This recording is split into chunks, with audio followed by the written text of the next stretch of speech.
Hey guys, I am Lana. This is from Corporate to Crystals. We're back for video number 11 in the series Things I Wish Someone Would Have Told Me as a Twin Flame, or about the Twin Flame journey. And then I'm in like a different place because I want to be mostly. The lighting feels, nice. So yeah, this is where we're at. Today's video is going to be about synchronicities that once I was awakened, I can look back and know now they are synchronicities.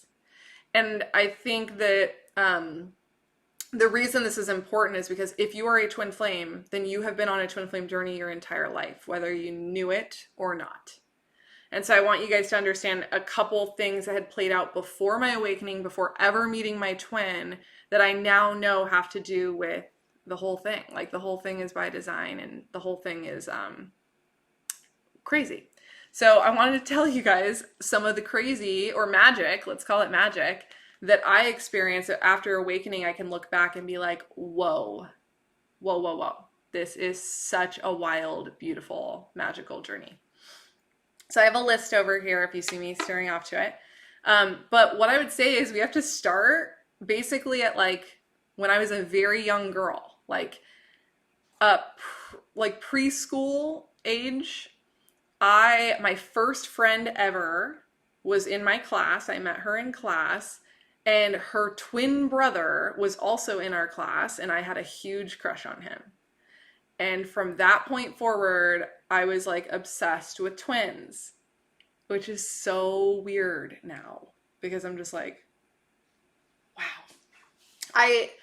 It had gotten to a point where I was like, it's kind of weird. Like, why am I so interested in twins? And I thought it was just like one of those weird things that because I had such a bond with both of them. I don't have a clue if he knew I had a crush on him, but in my head I had a bond with both of them, that I was just like mind blown by the fact that siblings could be born on the same day. Because in my world, my older sibling and my younger sibling, that's just how siblings are. So when I met a set of twins, it blew my mind as a little girl. And I just was kind of always stuck on it ever since.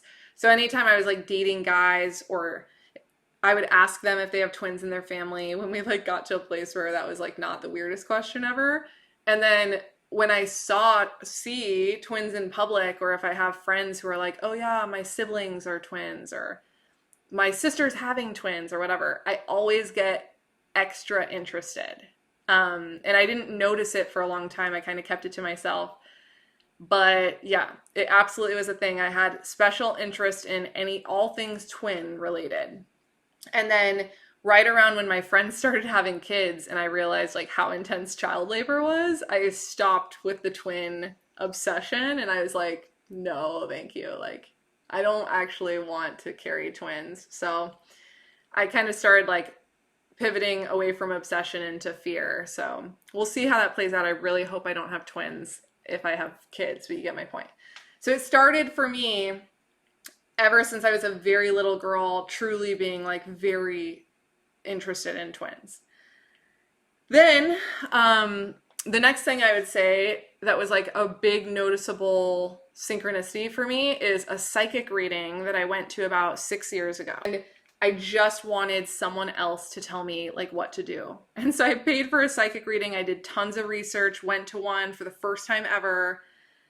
And it was a life-changing experience. I just didn't know that fully at the time. So I should probably do a separate video about that whole experience. But basically the long and short of it is my grandmother came through and it pivoted away from anything that I intended to talk about during that session to whatever my grandma wanted to say.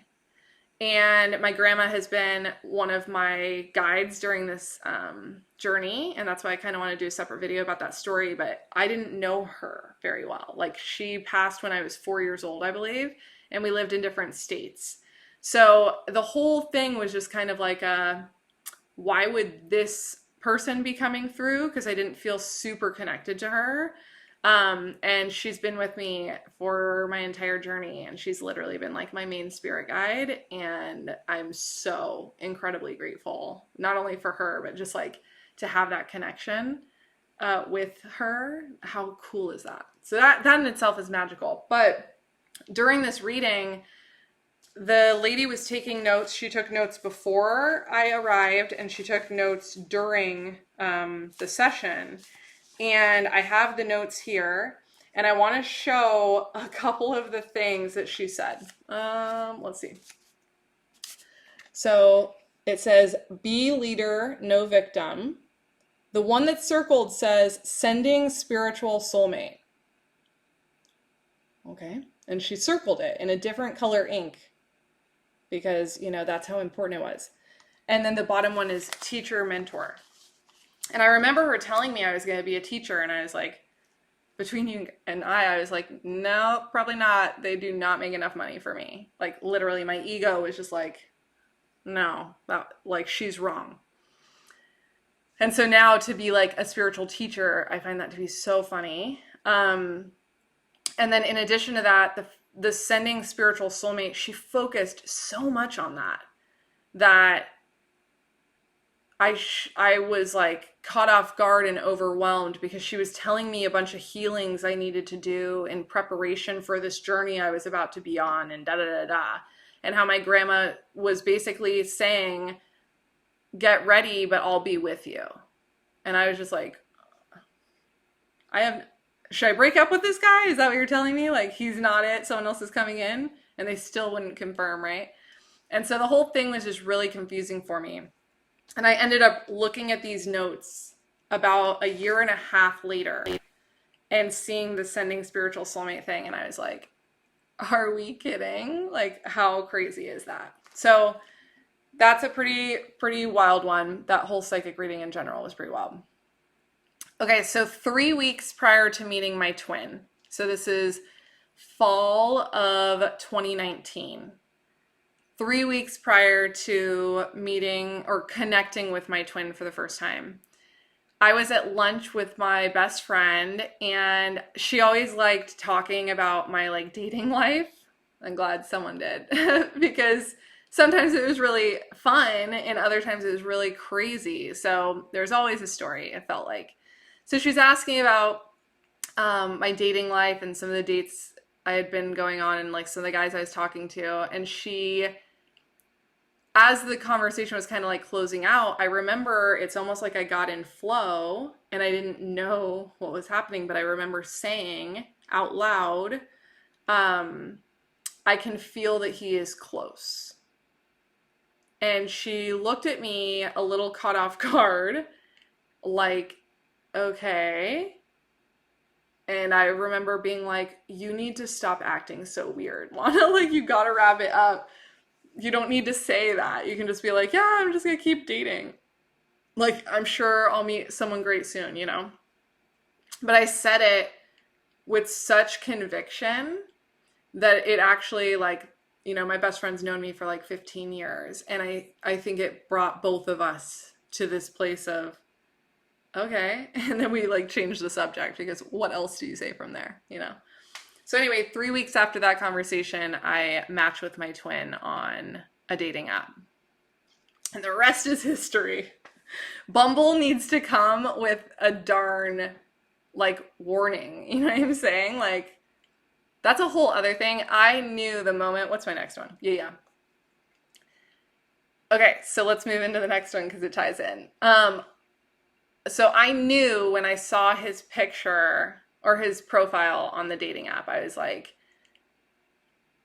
it was as if like I wasn't taking anyone seriously. And then all of a sudden his profile was up and I was like, should we or should we not? Like, it felt like things got serious.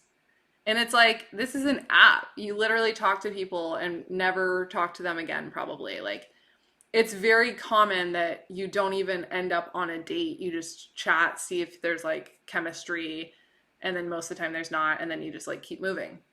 So the fact that I was slowing down to make such a like ordeal over this one profile, like I didn't notice that at the time, but yeah, that's very weird. Like, I most of the time would just be like, oh yeah, he seems great. Let's see how he sounds, you know, in text or whatever. should have paid attention to that. But the actual thing I have written down is the deciding factor for me to swipe yes on my twin was that he was a doctor of physical therapy. And I was like big into CrossFit at the time.